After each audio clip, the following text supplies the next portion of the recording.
listening to your own understanding of who God is and what God does is very, very important. Being open to other understandings is important as well. As I have spent the last week exploring this question of who God is to me and how I understand what God does, one thing I noticed is that the way I understand holiness now is not at all where it started out. I wonder, is that true of you as well? My first understanding about God came from the basement of Pretty Lake United Methodist Church during Sunday school, where we sang songs. And one of the songs that I remember vividly is the song about the Father up above looking down in love. As time passed, soon that Father up above looking down in love became the Father up above who looked down and judged. So you better watch out. You better not pout.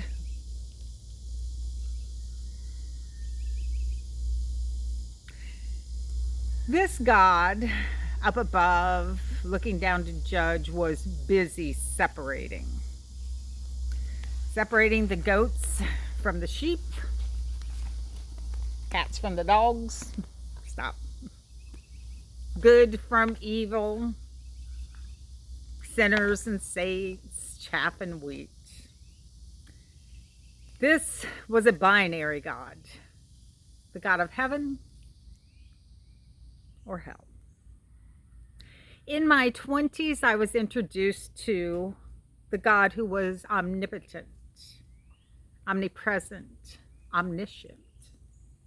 This God was all-knowing, all-powerful, and all-encompassing.